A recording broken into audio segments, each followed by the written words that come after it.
Permítame antes de ir con el asunto de Ana Guevara, la CONADE, la Federación de Natación, permítame un contacto con el doctor Javier Tello. Él es médico cirujano, analista en materia de políticas de la salud. Javier, te agradezco mucho que nos tomes la llamada prácticamente a bote pronto, porque nos hacíamos algunas preguntas sobre el anuncio presidencial respecto a contar con un bodegón donde se alberguen todos los medicamentos del mundo para que no haya escasez, reconociendo, claro, el presidente de la República, entre líneas, que ha habido escasez de alimentos. ¿Cuál es tu opinión, tu comentario? Buenas tardes, buenas noches ya.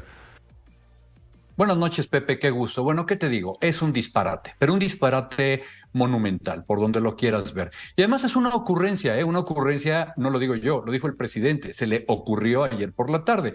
Déjame te digo primero que el problema del desabasto no se resuelve con bodegas, como lo escribí en mi libro, La tragedia del desabasto. El desabasto es autoinfligido. El desabasto ocurrió porque se conjuntaron varios factores en los que se ocuparon en desmantelar este abasto de medicamentos. Ahora, el tener una serie de medicamentos y de insumos acumulados en este gran bodegón, como lo dices tú, no es lo que resuelve el problema, pero además es brutalmente simplista como propuesta. Primero que nada, hay que entender que el manejar medicamentos no es un trabajo de aficionado. Pepe, ya lo probamos al inicio de la pandemia, perdón, al inicio de la administración, durante toda la fase mayor de desabasto, se volvió a comprobar en la pandemia que el gobierno no tiene la capacidad, ni el entrenamiento, ni la visión, ni los recursos para manejar medicamentos. Esto requiere de software, requiere de gente entrenada que sepa de caducidades, de manejo de inventarios, etcétera. Uno.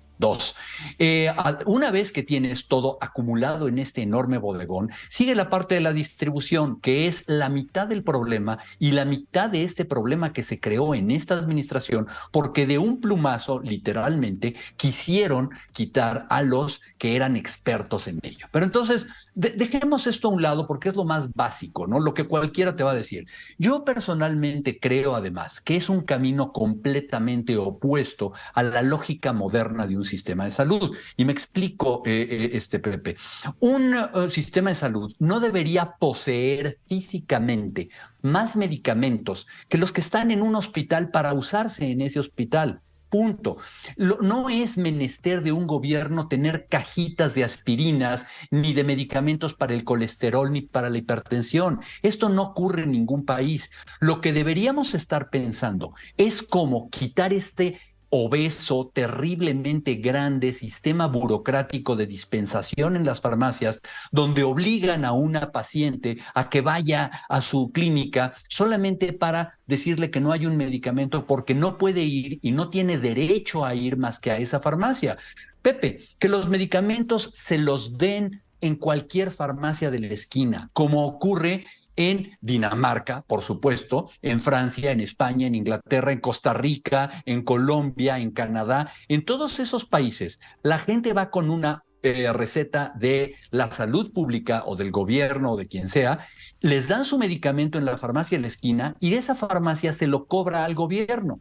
Y nos dejaríamos de estar pensando en estas obras faraónicas monumentales, pero a la vez nos ahorraríamos un gran dinero que hoy se gasta en una dispensación absurda que viene de hace 70 años. El modelo de salud ya caducó. Necesitamos enfrentar esta brutal realidad que tenemos con sistemas nuevos, disruptivos y con innovación, no con grandes acaparaciones de medicamentos en almacenes. Esto suena a la Guerra Fría, a los años 50. Es un verdadero absurdo. Ahora, se había tardado el gobierno a través del presidente de la República en reconocer justamente el desabasto de medicamentos, algo que se ha planteado por parte de la sociedad de mucho tiempo atrás.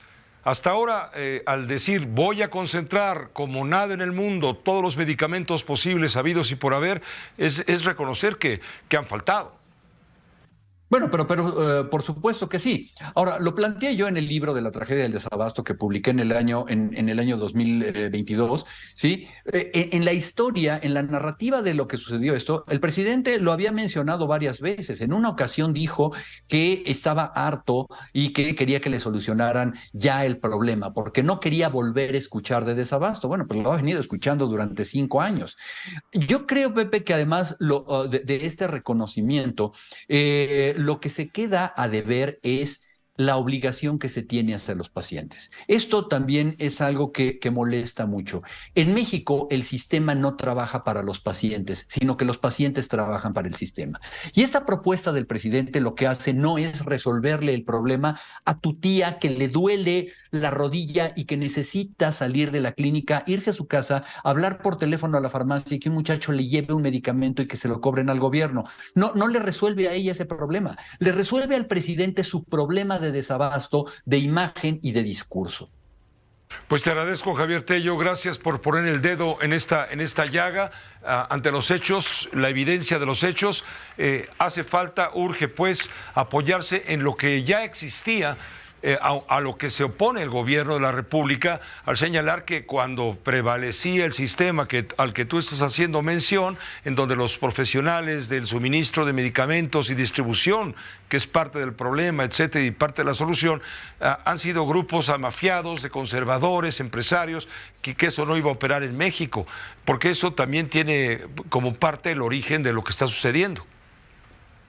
Un problema que se generó autoinfligido completamente, número uno, por tratar de buscar recursos donde no los había. Ellos pensaron que iban a tomar 50,000 millones de pesos que iban a estar en los cajones de la Secretaría de Salud esperándolos y no encontraron nada. Y dos, lo que hicieron fue realmente dejar cojo el sistema sin una capacidad ni de adquisición ni de distribución. ¿Por qué? Por una mera fijación ideológica de lo que debe de ser el sistema de salud. Muchas gracias, Javier Tello. Gracias por permitirnos esta consulta.